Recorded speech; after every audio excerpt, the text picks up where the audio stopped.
computer. So welcome back on these sessions on patent agent exam preparation. So we are going to discuss on section 104, 112, 115. These are suits concerning infringement of patents. Okay, so here we go. Section 104 it just talks about the jurisdiction.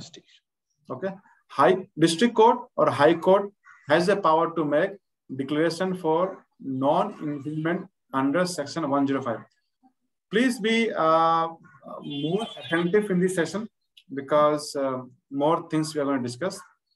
So district court or high court, the way it is written here, it says no suits for a declaration under section 105. I will discuss what it is, or any other relief under section 106 that also I will discuss, or for infringement or patent shall be instituted in any court inferior to district court.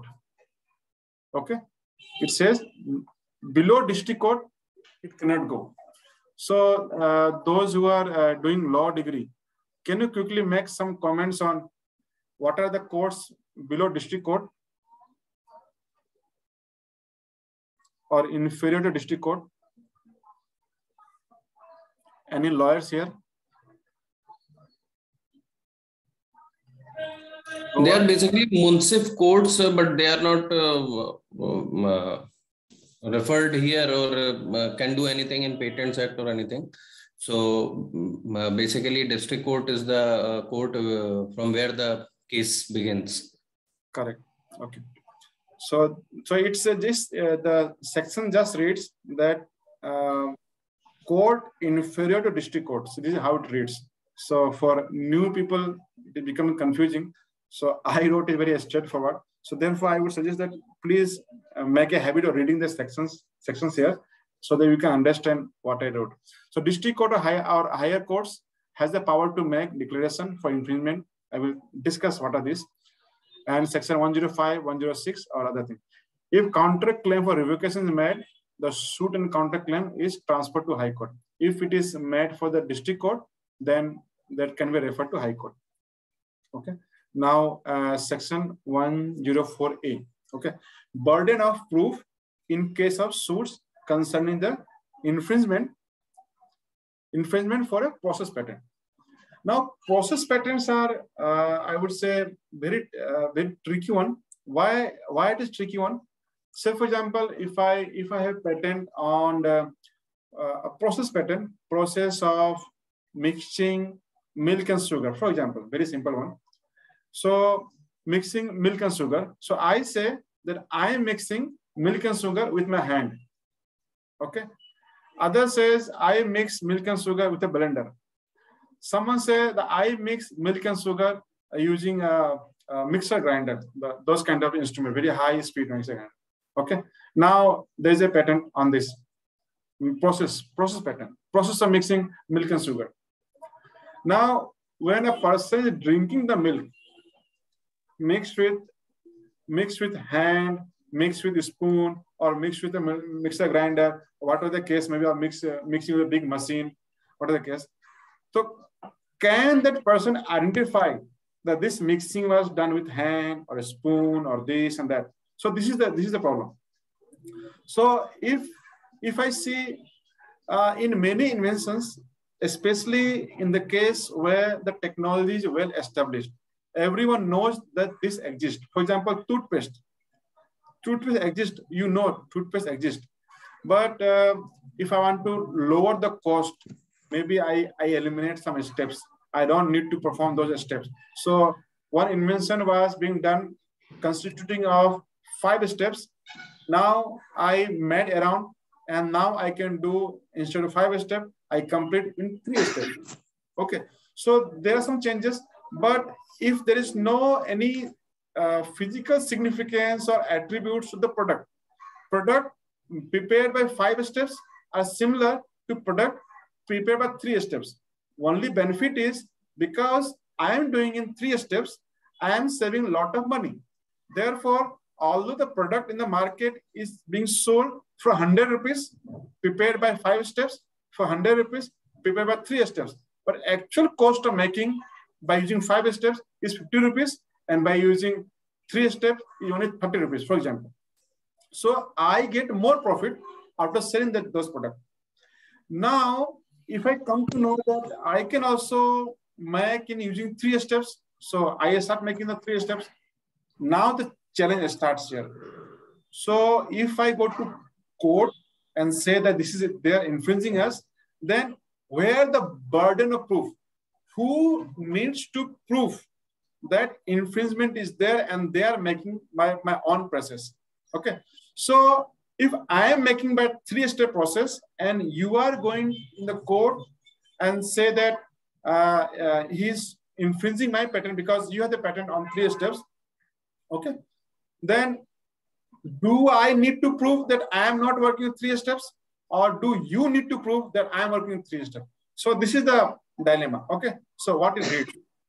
For a process patent, process for obtaining a product, the court will direct the defendant to prove that his process for obtaining product identical to patented product is different if. So you know, plaintiff and defendant, lawyers can define for others what is the meaning of plaintiff and defendant. Any lawyer here can comment on this. What is the meaning of defendant? So the others can understand this. Plaintiff is the person who files the suit. Correct. And defendant is the person who defends it. Correct. The opposite party, basically. Correct. So these two are there. Yes. It can be called defendant or respondent.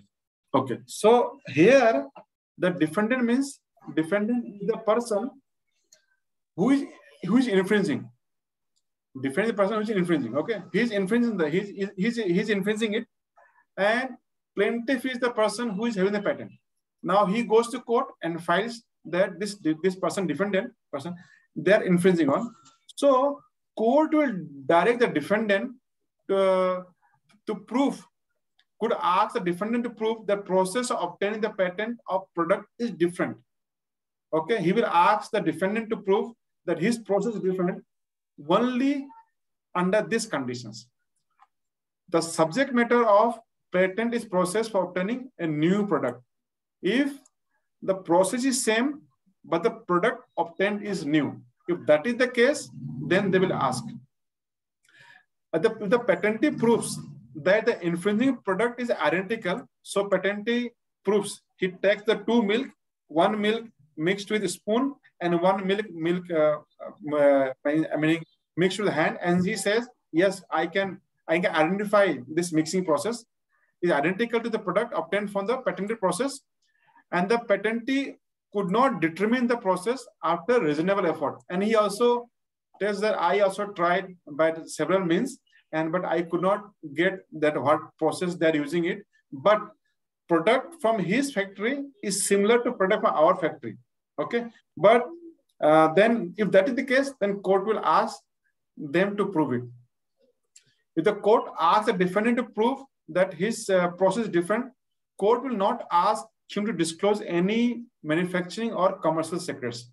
So court will take into account that if there are some secrets are there, so it should not be like that my competitor is not infringing my product, but rather they are doing a completely different way than my product, and they are selling the market on lower prices than myself, and they are making a lot of profit, but they are using some trade secret, means that is not my process. There is some different process, but they don't want to tell. So I cannot use this trick, go to court and file infringement suit, and then they will come and say, no, I was not using this process, but I was using this process. So he also comes to know. So the court will not force to. Is it clear for everyone? Is it clear, or it requires some more explanation? Clear.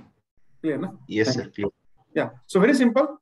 If some person is using it and the product are same in the market, and then the person who is holding a patent, he sees the product in the market, he sees that they are infringing it. So there's always likelihood that they are being made by the same process. And if that is the case, he goes to the court, and then court will ask him to prove if the subject matter patent is a process for obtaining a new product. If a new product is coming in the market, then they will ask, this is a new product. And if it is the existing product, means the existing product in the market, and in that case, I tried all my level best to take out the process and I'm not successful, then court will ask him to divert. So this is under section 104A. So burden of proof. So this should be clear. Now section 105. Okay.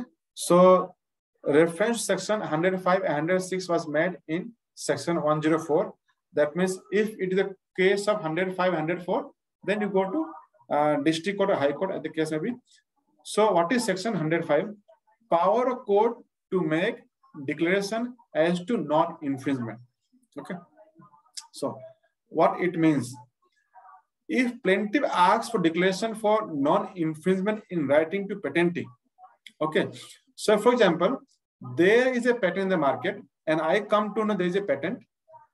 So before manufacturing this, I went to company ABC and told them that, sir, I am making this process, I am getting this product. Do you feel that I am infringing? Or if I am not infringing, but it is similar, can you give me writing that it is not infringing? So I'm asking the company ABC or any other person that give me writing that I'm not infringing it. If plaintiff asks for declaration for non-infringement, okay, non-infringement writing to patentee or holder of express license by giving him all the required details of the process or article or patents or exclusive license, refuse and neglect as acknowledgement. And if he also says that if it is similar to them, please give me license. Okay. So if the company ABC does not respond to my request, then I can go to court and ask court to give me writing that my product is not infringing the patent. All the cost under this section for all the parties be paid by plaintiff. So this is very interesting. Okay. If court does not decide otherwise, then all the cost, whatever the cost for all the parties, patentee, my party, this fee, that fee, everything I need to bear because I'm going to court and asking me to make declaration for non-infringement. All the cost has to be borne by me. If plaintiff goes for getting a declaration for non-infringement, the validity of claim in question is not question, and refusal or grant of declaration does not imply patent is valid or invalid. What does this mean? So if plaintiff, I go to court and say, sir, please give me writing that I am not infringing this patent. Okay. So court gives in writing. Okay. So the product, this mobile phone that you are making by this process, this is not infringing patent number ABCD, possessed by company ABCD. So court gives in writing this, but because court has given in this writing like this, it does not mean that the patent is valid or invalid. So this does not come in picture. This is the meaning of 105. Meaning I cannot go to patentee and say, look, court has given me declaration that I am not infringing your patent. Now your patent is invalid. We cannot say like this. So this understanding should be clear because you may get question in many form from this. Now for a suit for declaration can be brought anytime after the publication of grant of a patent. Okay, so you are using the product, you are manufacturing something, and suddenly you see the patent has come, and then you might fear that if I continue the production, sometimes in the long run, this company or can come and sue me for the infringement, and then you go for the court to make declaration as to non-infringement. Okay, that you can do after the grant of patent, anytime after the grant of patent. So there is no time limit given before, after, but because if the file go for the infringement, if that company files the infringement, then you will see what are the things can happen if the infringement case is filed. So therefore, it is always better that they go for it. Okay. Next, section 106. Power of court to grant relief in case of groundless threats of infringement proceedings. Okay. So a person was making the product, okay, and now I got a grant on same. Okay. I cannot go and threaten him that you cannot make this product. I'm going to High Court and sue you for infringement proceedings. Okay. So power of court to grant relief in case of groundless threats of infringement proceedings. So if someone is giving, how to say, dhamki, I will take you to the court for manufacturing this. So what court can do this? If patentee threatens any other person in any form for infringement proceedings, the aggrieved person may bring a suit against him, praying for following relief. Okay. So while filing the suit, what he can pray? He can pray for a declaration to the effect that the threat is unjustifiable. So court will give in writing that threat is unjustifiable, or an injunction against the continuation of the threats. Or you can ask that, please ask him that he should not give me threat like this in future. And such damages, if any, as he has sustained thereby. And if we have sustained any damage because of that threat, you lost some customer, you stopped manufacturing, whatever the case may be, and you can show that I lost 1 crore rupees because of the threat. I had to stop production. He was threatening me again and again. He sent letter, all those things. Then that party was threatening him. If the threat was false, then he will have to pay the 1 crore rupees. So therefore, I have, in one instance, I have seen that one of my client, they got this letter. I will not tell much details, but I'm just telling the story that one of my client, and one day, what my client did, that they went in some presentations, in some talks, and whatever case, whatever there, and they disclosed that they are doing this. And in that seminar or talk, a company was there who were their competitor, and they saw that this process and this product was infringing their patent. Immediately after the session was over, they received an email, really nicely pinpointing what was mentioned in the seminar and where they are infringing, and they gave the patent number also. Sir, you are infringing on this patent. And my client was completely perplexed. What we should do, how to behave, how to respond. And then we had a lot of teamwork, and then we did many things together. So they get this kind of letter that you are infringing on this product. Okay. Now, defendant need to prove. Okay.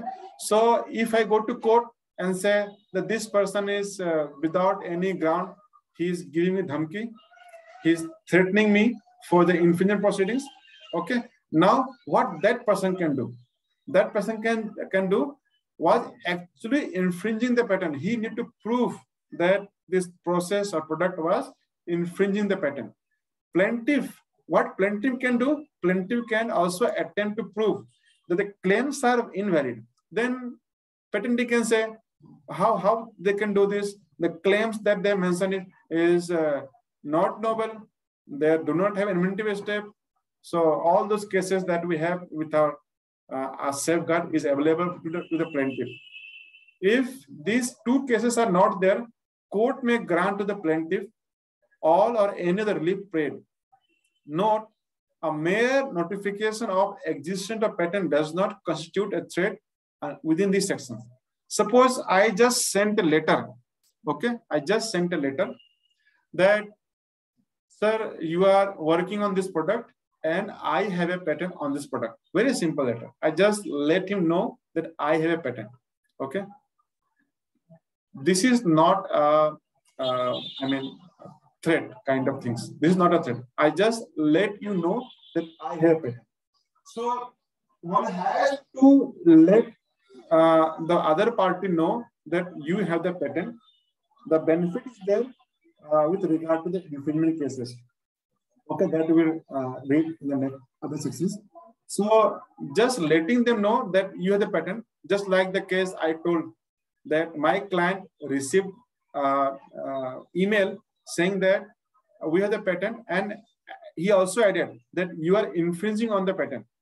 They did not say that we are going to court, we are going to file infringement proceeding. They did not say like this. Okay, in the first letter, they just told that you are infringing and we have the patent. Okay, so if they're not threatening to this, then this is not a and this is not under section 106, and you should not go to court for the relief. Basically, why you go to court? Because if somebody is threatening again and again to you, and because of that, what happens? That you lost some customers, you lost some money onto that, you stop production, and then you have some losses there. Then you go to court and say that because of his threat, I stopped it, and then I have incurred loss of this many rupees, and now he should pay me the money. Then he can also have, for his defense, he can say that yes, he was actually infringing. I need to prove that the person was infringing.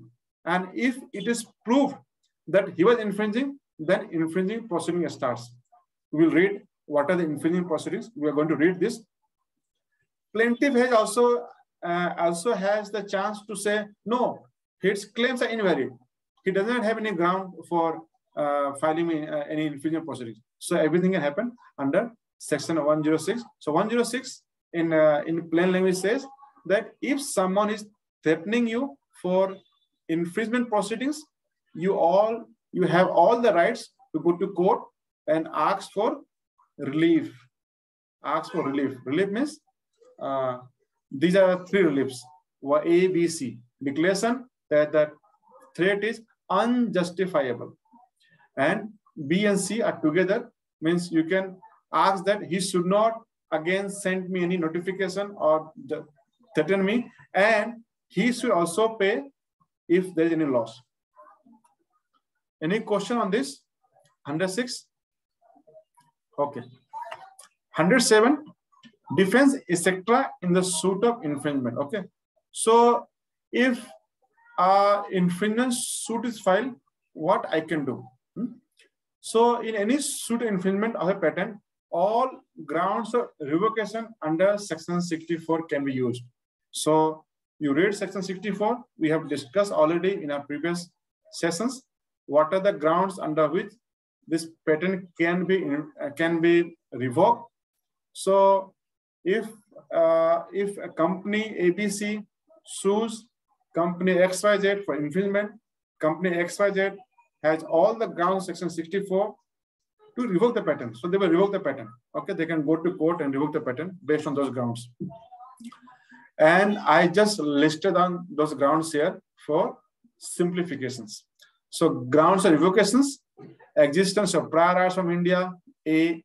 B. patent application filed by a person who is not true or false inventor, wrongful obtainment, subject matter is not invention, invention not new, okay, invention is obvious, invention is not useful, complete specification does not describe the method or best method, claims not based on method disclosed, patent obtained of false suggestions, subject matter of the claim not patentable, invention was secretly used in India, then again you have to refer this 64.3, trial and are not considered.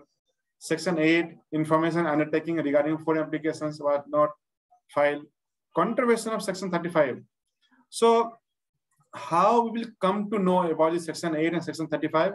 You can apply to government and ask for those documents. We have already discussed on this topic, how you can apply to government, which forms and how much fees need to be paid, that we have already discussed. So you can apply to government and then get those information if they have done or not. Leave or amendment of complete especially under section 57 or section 58 is obtained of fraud, does not disclose or wrongfully mention biological sources, invention is part of traditional knowledge. So these are A, B, C, D, E, F, G, H, I, J, K, L, M, N, O, P, Q. These are the grounds of revocation. So whenever you are mentioning grounds of revocation, you also need to mention section 64, subsection D, 64E, 64H, 64P, 64Q, whatever the case may be. You need to fight those cases on this basis. Okay. Again, we continue with section 107. Number 2. In any suits for infringement of a patent, all grounds of revocation under section 47 can be used for defense. Okay. What is section 47? Okay. We just discussed many times. I'm just repeating again. Section 47, grants of patent are subject to certain conditions. Government can use it, and government can use it. Section 2 or so patent process, and invention can be used for experimentation, all these things. So if you are teaching in the colleges and schools and showing experiments, and someone comes and sues you, then you can always use section 47 and say, I was using just for imparting instruction to people, and then you're done. For patented drug, government can import patented drug for its own use for distribution to any dispensary hospitals.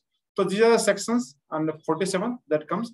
So if you find yourself that you have been sued for, or your client, if you're a patent agent and your client has been sued for infringement, so the first defense that we have is use revocation under section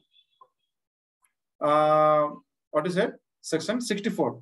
Otherwise, you can say that under section 47, these grounds you can take that the use was according to section 47. So I have wrongly written here. Actually, I copy pasted all the grounds of revocation under section 47. No, not this one. So under section 47, used. So you need to say that this was used for this use comes under section 47. Okay, because I just copy pasted this, so it is remain there. So in any suit infringement, first ground is that you can use all the grounds available. Okay, here it doesn't apply under section 107(2). 107(1) it applies as we have previously. Let me go back again.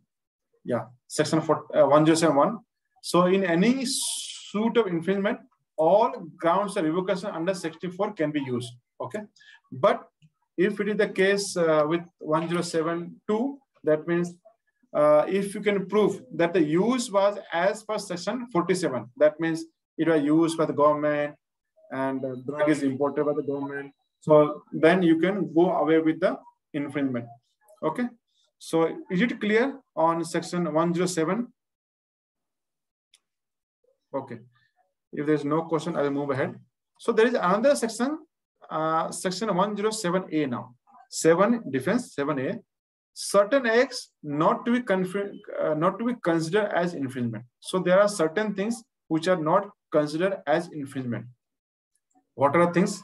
Okay, solely for the purpose of development and submission of information required under any law in India, okay, or in any other country which regulates its manufacturing, etc. Any act of making, constructing, using, selling, or importing patent invention is not an infringement. Okay, so in simple language, if it is for the law purpose, if you are making something for the fulfill the requirement of the law, then you are not infringing. Okay, importation of patented product by authorized person is not an infringement. So if you are an authorized person, then you are not infringing patent. So if you read the section, what it says, importation of patented product by any person from a person who is duly authorized under the law to produce and sell or distribute the product. Okay, so if I have the patent and I authorize other person to use this invention, and if that person is importing the patented product, then I cannot go and sue him that you are infringing on. Okay, so these are two acts which are not considered as infringement. So if patent is used by the imported by the authorized person, that's not infringement. And if the patent is used only to fulfill the law requirement, that means for submission information, there are many cases in how this is made, or to comply with the environmental regulations. Many things could be there. So if the law requires that I need to submit the information, and for that purpose I have to produce, I have to do something, then those are not considered as infringement. Okay. Section 108, reliefs in suit for infringement. Okay. So if a person is infringing my patent, what are the reliefs I can have? Okay. So what are reliefs I can have? The court can grant relief in different forms: injunction with terms and conditions, and at request of plaintiff, either damages or an account of profit. So injunction means you stop production, and because you are using this, and therefore I had lost 100 crore rupees, then you give me damages. And on account of profit means whatever profit you are making, I want those profit also as well. And court may also order that the infringing goods, okay, whatever goods is there in the market, materials and equipment used for production. Suppose I have a huge building, I have a huge machinery to produce a smartphone, infringing that product, then everything will be seized. The materials in the market will be seized, the building, the equipments, everything will be seized and forfeited or destroyed without payment of any compensation. I can go and say, this product was infringing, please leave this product, take this product, but this machinery, please leave this machinery because I've invested more money in this machinery. But court may order to destroy those also. So I would say that this is a strong message for anyone who is infringing the patent. So if you infringe the patent, it could be very legally very costly affairs. Section 109, rights of exclusive licensee to take proceedings against infringement. Okay. So now there is an exclusive licensee is there. So I as a patentee, I have granted exclusive licensee, and now what he can do if there is an infringement, what he can do, what are the steps he can take. So exclusive licensee has a rights equal to patentee. So he has equal rights as a patentee to institute a suit in respect of infringement after the date of license. So if infringement happens after he gets the license, from that date onwards, he can institute infringement and awarding damages or account of profit. Damages means what are damages there after the date of license. Okay. So he may be doing before the date, but this patentee was not doing anything. Then he gave exclusive license to somebody else, and then he can institute damages from the date of the grant of license, or granting any relief for the loss suffered or likely to suffer. This is very important. Suffer or likely to suffer. He can also say that I may suffer this much loss, or profit earned by means of infringement. Whatever profit that he made, that also he can ask that I want to have all the profit that he has made. Okay. The patentee shall, unless he join as plaintiff in suit, be added as defendant. So plaintiff, if he's not joining with the licensee, then he will be added as defendant. But patentee added as defendant shall not be liable for any cost unless he enters an appearance and take part in proceeding. So if there's any cost with regard to anything, so everything exclusive licensee will have to pay. Okay. But if patentee comes, he makes appearance and he takes part in proceedings, he also wants to fight along with exclusive licensee, then he will also have to pay the cost.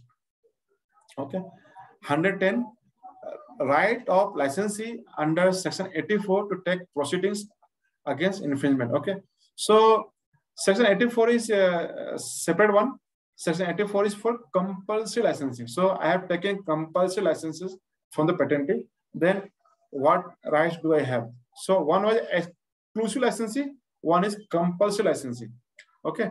So a holder of compulsory licensee under section 84 has a right to call patentee to take proceedings to prevent any infringement. So that persons under compulsory licensing, he can call to patentee and say that, see, there's infringement. Why don't you go for infringement proceedings? Because infringement proceedings are very costly. The attorneys involved and the legal charges, everything are very high. Mostly attorney fees are too high. If it is in US, they are very, very, very expensive for infringement proceedings. So they are not that easy. So they can ask for the patentee to go, but if the patentee does not respond within 2 months, the patentee is not responding within 2 months of their notice, the holder compulsory licenses can institute proceedings as if he were patentee and adding patentee as different. So they can also go and institute an infringement proceedings. But patentee is not liable to for any cost. Okay, so patentee will not be pay any cost, but he will pay cost if he also takes part in proceedings and appears in the court. Okay, so very simple one.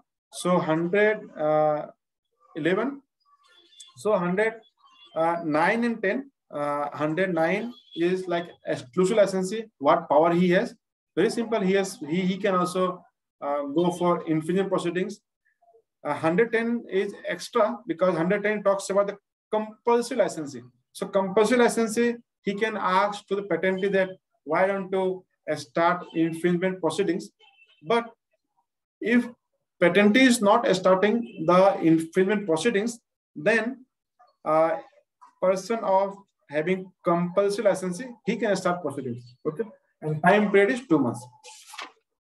111, restrictions on power of court to grant damages or account of profit for infringement. So this is talking about, does court has any restrictions, how much damages he can give? Okay, so let's read. Let us read this. In case of infringement, damages or an account of profit shall not be granted against the defendant if defendant proves that at the date of infringement, he was not aware and had no reasonable grounds for believing that patent existed. Very simple. He becomes very innocent. Oh, I had no idea that patent was there. How should I know?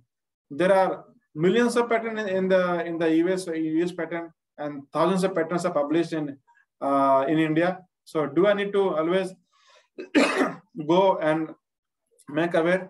But there is a requirement, okay, that is called FTO, freedom to operate.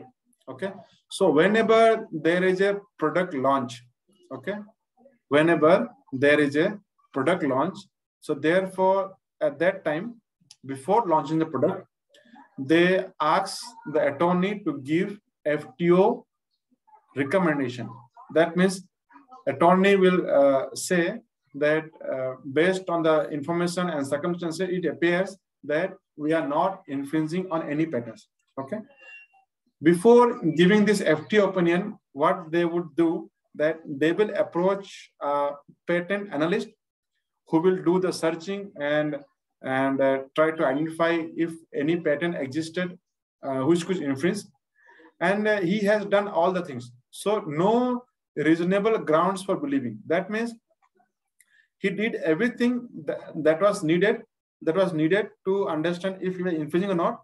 So defendant has to prove these 2 points. He was not aware and had no reasonable grounds. So this he can prove based on what? Based on if he has done any FTO analysis or not. Therefore, this FTO analysis are very, very important to be done. Okay, so that has to be done, and defendant. So before any product launch, anything, they have a report ready from attorney that we believe, based on the information and circumstances, that we are not infringing on any patent. But then also we infringe on patent.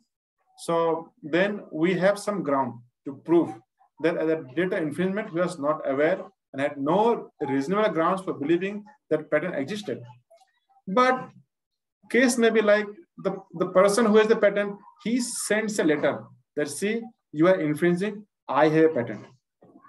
Then it becomes a problem, because then you can't say that I was not aware of the patent. If patentee wants to tell that this is patented product, he must write patent number.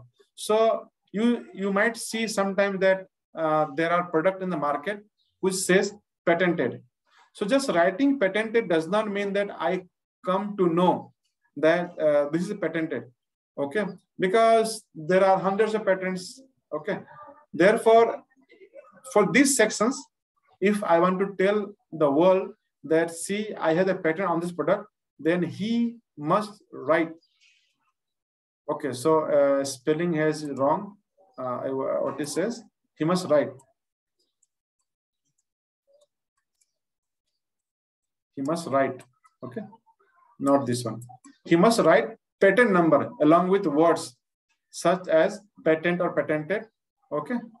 But merely writing patent or patented is not enough. So just writing that it is a patented product is not correct. He must write that patent number along with that and that existed. Then it means that I am giving to the public to know that this product is patented, this process is patented, and this is the number.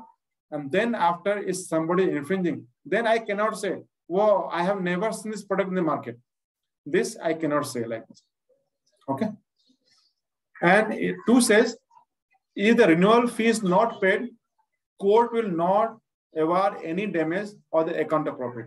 So if the renewal fee is not paid, then court will not award any profit. Okay. And if amendment to the specification is made, so like a renewal fee, therefore in the today morning session, Samarth was telling that if you fail to pay your renewal fee on time and you miss the date, then what are the process you can take? Otherwise, what will happen if somebody infringing, then you will not get any benefit. I mean, you will not get any relief. If any patent amendment to the specification is made, the patentee needs to convince that it was done with good faith and reasonable skill and knowledge. Otherwise, court will not grant damages or an account of profit before the date of decision to allow amendment. So if amendment was done, then we need to prove that that amendment was done with good faith.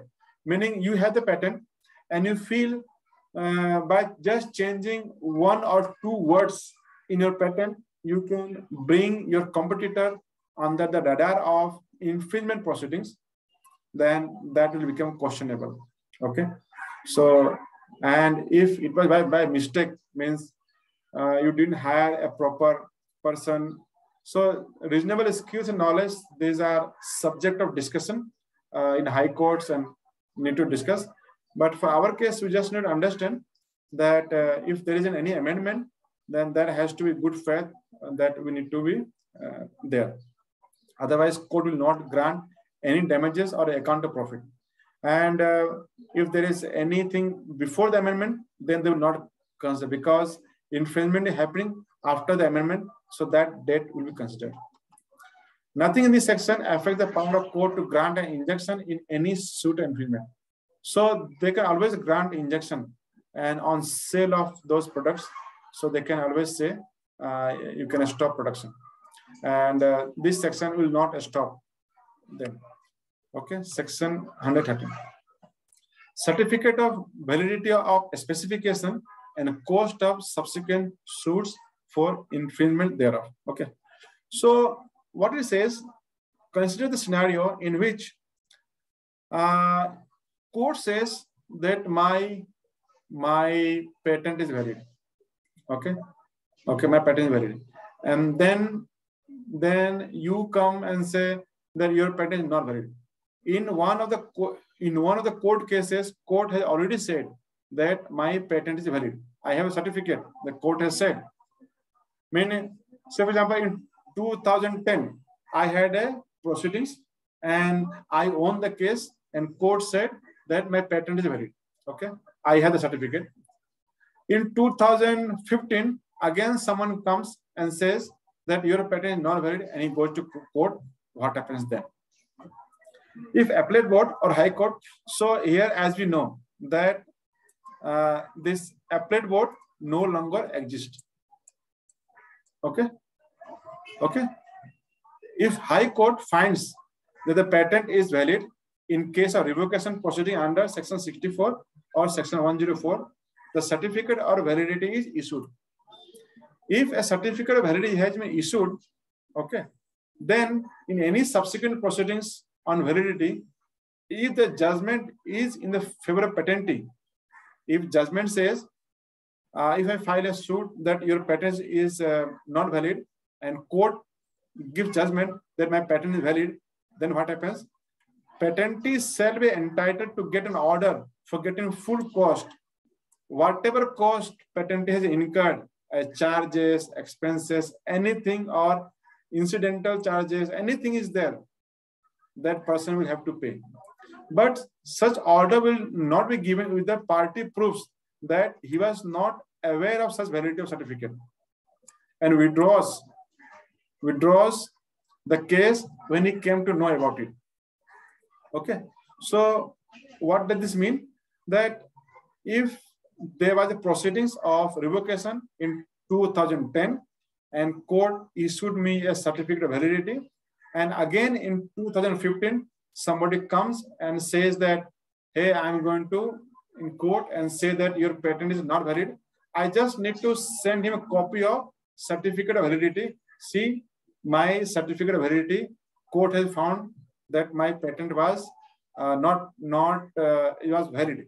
Okay, but I ignore that that certificate of validity, and I'm too much confident that I have knowledge and all the references which can invalidate this patent.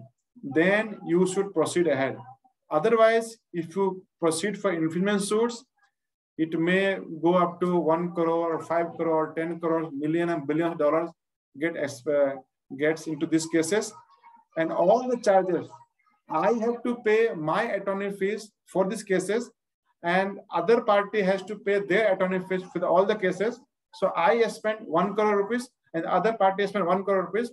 Now, if court finds that this patent is valid, means my claims are not proper, then I will have to pay his cost also. Means 1 crore my cost and all his cost 1 crore, or he will add extra cost or anything that he charges, I will have to pay all the cost together. So this is the importance of section 113. Under this section of the court, again will strike on the appellate board. Hearing, the proceedings are not authorized for to pass order for cost on a scale referred to therein. Under this section, the court or hearing, the proceedings are not authorized for to pass order for cost on the scale referred to therein. Okay. So with this we complete 113. Okay.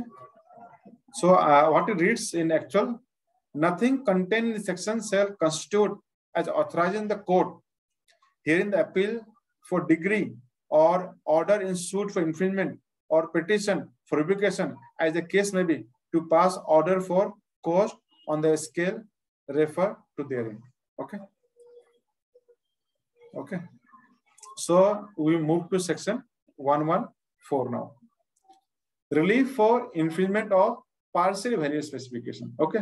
So now the different case right now, what happens that your claims are partially valid.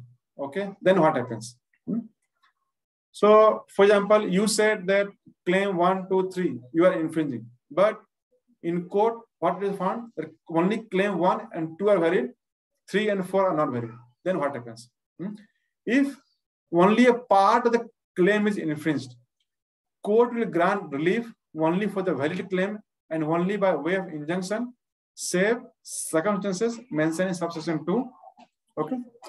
Plaintiff need to prove. Okay. Injunction means they will ask only to stop production. They are not going to give any account of profit or damages or forfeiting the instrument, everything. They will just say stop the production. But plaintiff need to prove that invalid claim was framed in good faith and reasonable skill. Then to prove that this claim which is invalid, meaning my patent claim was on cobalt I also claim along with nickel catalyst, but infringement happens only for the cobalt, not for nickel catalyst. Then nickel is invalid, means nickel is not patentable, nickel is not inventive, nickel is not noble, so nickel is not patentable. But I did not take notice of it, and nickel remained there. Then I will have to prove that the invalid claim was framed in good faith with reasonable skills and knowledge. Court will also consider behavior of parties in inserting such claims in a specification or permitting them to remain there. Okay, why they allowed it there? Court will decide on date from which to award cost on account of profit. So if everything is proved, then they can provide an injunction, and for the award of cost or account of profit, they will decide from which date they need to give. Okay, so it becomes very tricky if our claims are partially valid. Okay, more clarity will come up if we have some case studies or someone has done this case studies. But I have not read any case studies on partially valid specification. So that much, and for exam perspective, this much understanding is enough. Section 115. Okay, so 115 deals about the scientific advices. Okay, and this is the last one in this series. So I have taken extra effort to also give you what are the other rules regarding scientific advisors together with this. So scientific advisors, court may appoint as scientific advisors, okay, upon request or any party or without a request. So for understanding the claim, because we understand that the claim a technical part, okay. Suppose you have for becoming a patent agent, the requirement is that one has to have degree in science and engineering. But for becoming a lawyer, this is not a requirement. Okay, lawyer can be from any background. You can correct me if I'm wrong. So it can be start. Yes. When it is going to start the class? Class is going on.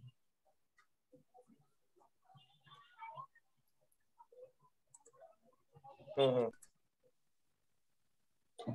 So what happens that in some cases, because the person having the law degree, he may be from the arts or commerce background or any other background.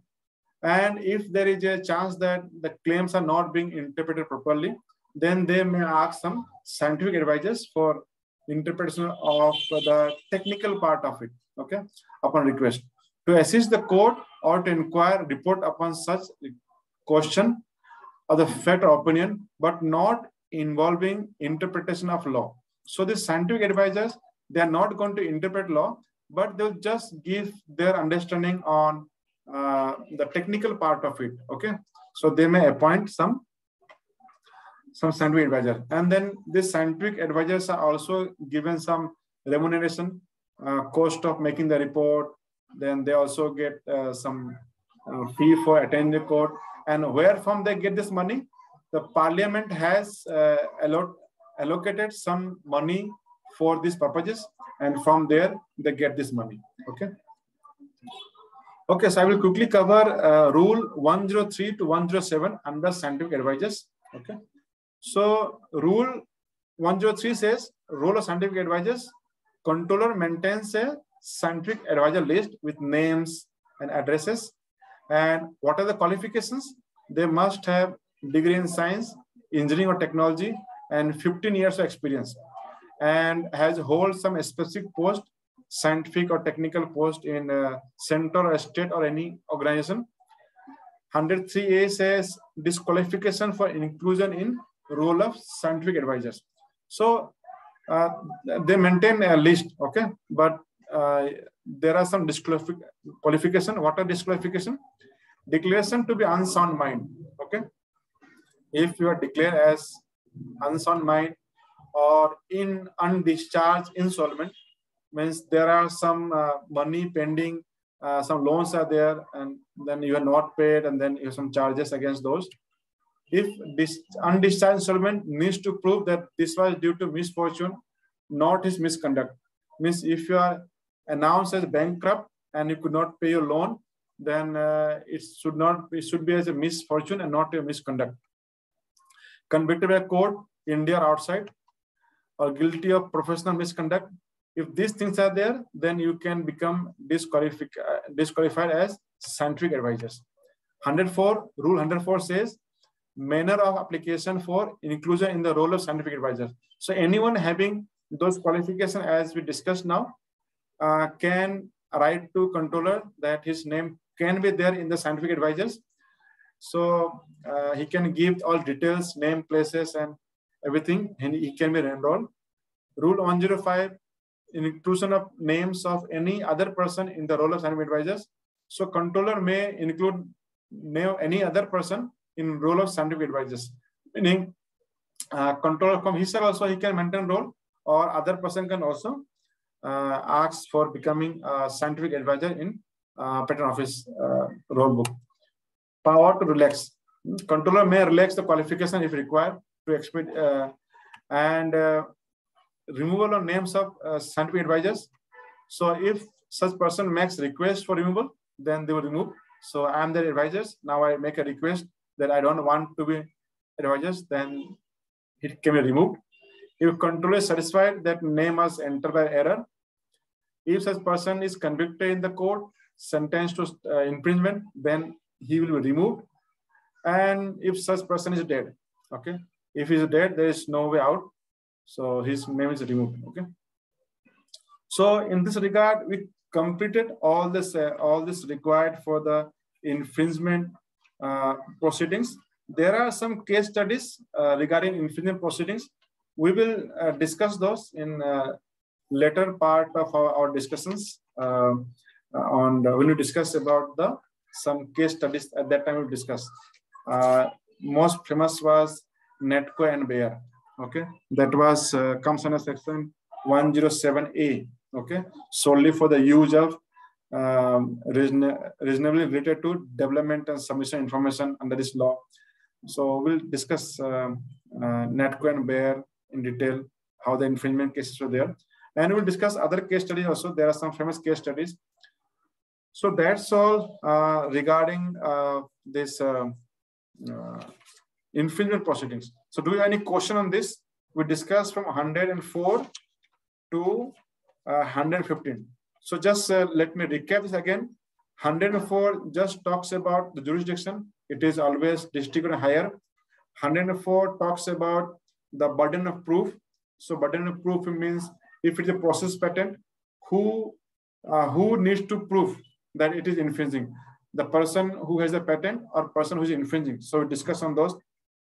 105, power of court to make declaration as to non-infringement. Okay, so I can always go to court and say that please make a declaration that I'm not infringing. For that, if I need to apply to the patentee and ask to them to say that I'm not infringing, but if they do not respond to me, then I can always go to court and say that please make a note that I'm not infringing. 105. 106 deals like if someone having the patent is trying to threaten me that I will sue case against you, then I can go to court and ask for that this is groundless, this is a ball baseless, and that threatening me. And defense 107 defenses, we read about that if there is a suit for infringement, we always have all the grounds of section 64 as our defense. We can revoke the patent, and if the patent is revoked, then we are not liable to pay any money to the patentee.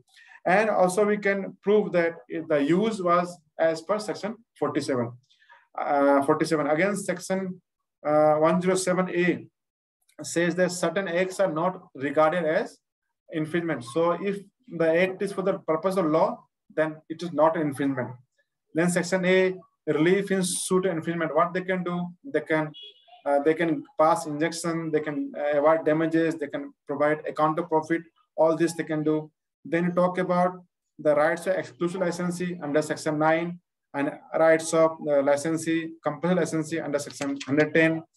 Then 111, restriction on power of court to grant damages or account of profit, that we covered. And then under section 103, the certificate of validity. If there is certificate of validity, then if other person against comes to court for validity, then he will have to pay all the fees if my patent is still valid.